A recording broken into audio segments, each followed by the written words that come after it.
Putin has repeatedly threatened NATO countries with all-out war if they bring their troops into Ukraine. But is a major Russian ally actually the one whose troops have been moving to the front lines? I'm Paul, U.S. Army combat veteran. Let's talk about the recent incident where North Korea has been busted with boots on the ground in Ukraine.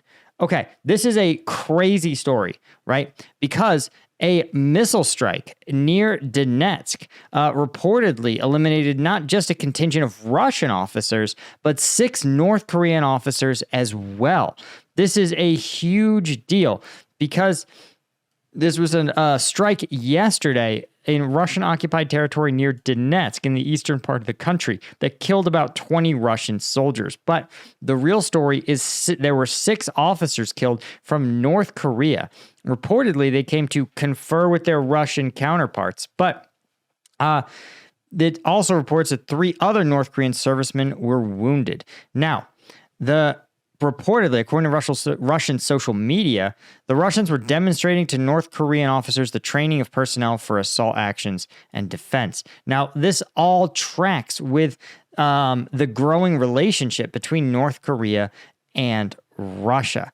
Reportedly, there's already been a limited contingent of service members from North Korea operating in Ukraine, including engineering units, indicating that there is some level of boots on the ground that has been going on. But this is by far the highest level of cooperation we've seen happening between the two countries in the actual frontline areas, right? Now, the real question is why? And why is this such a big deal? Is this worth worrying about? Does it mean that Pyongyang is going to become a combatant in the conflict? Well, as we talked about, in about June of this year, Pyongyang announced that it's going to be sending some of its troops to Ukraine, but there was a lot of speculation about how many that would be. Again, was it a small contingent, or was it going to be a large-scale supplement to Russia's already challenged manpower generation efforts? Well, it sounds like we've gotten at least a small piece of confirmation of this.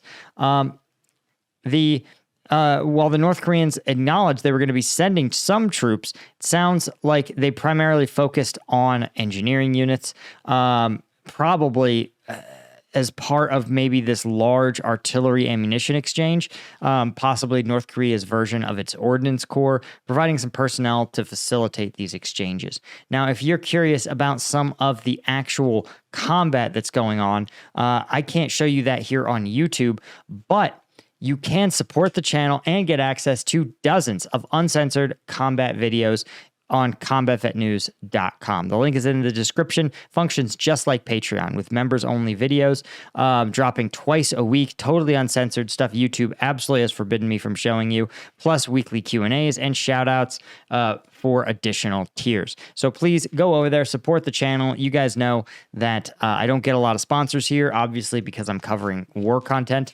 So I depend on you guys to keep me independent. Again, this North Korean cooperation is a reflection of the pact that Putin announced in June of this year that included a mutual defense pact, high-level cooperation, and the cooperation seems to be cutting increasingly both ways.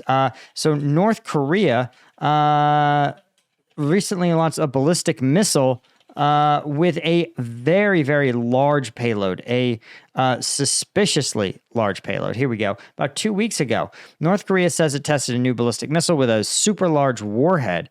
And again, this was following North Korea firing multiple short-range ballistic missiles.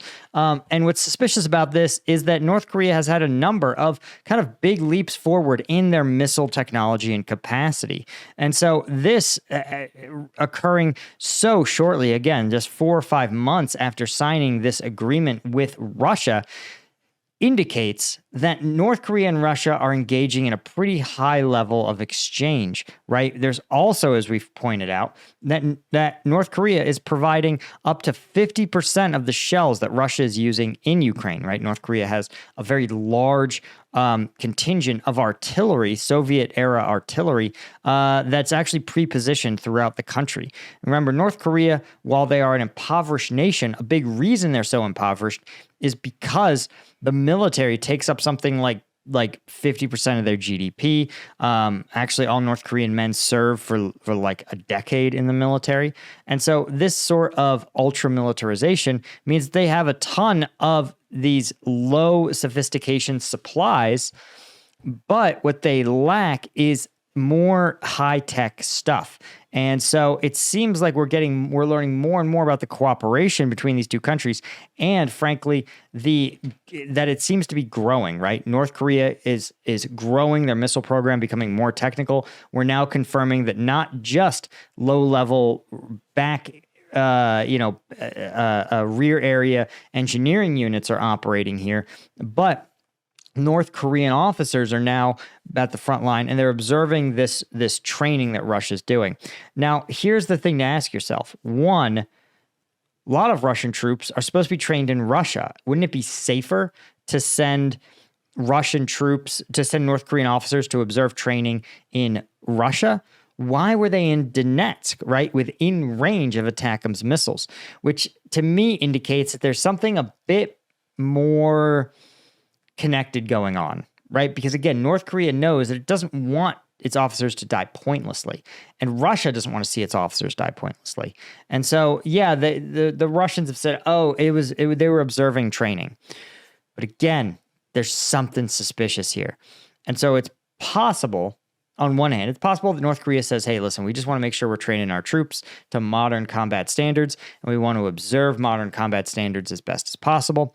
But I think what's more likely, actually, is that the officers are there to observe not just the training aspects of this, but actual Russian military operations in order to structure their own forces appropriately for the eventuality that they're deployed, right? And that, I think, is kind of the fear here, is that North Korea ultimately is going to want a military that can fight against the West. And Russia, at least by its own marketing, is like, hey, we are the military that can go toe-to-toe with the West. By the West, we mean a hastily trained Ukrainian military equipped with a hodgepodge of Western equipment.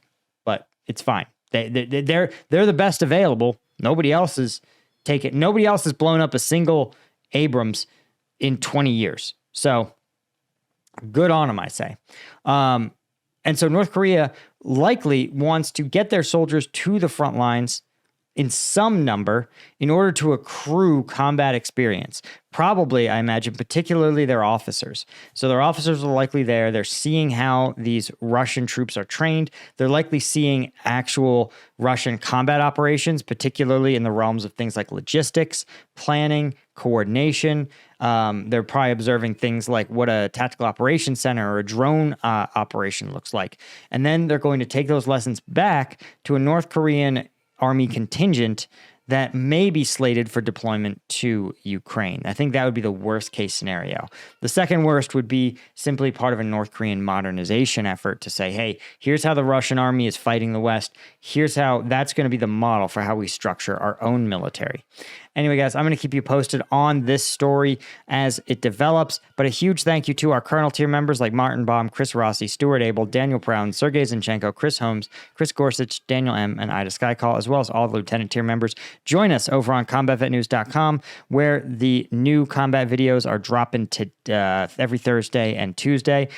We just actually did some footage from Israel. Anyway, see you guys. Cheers.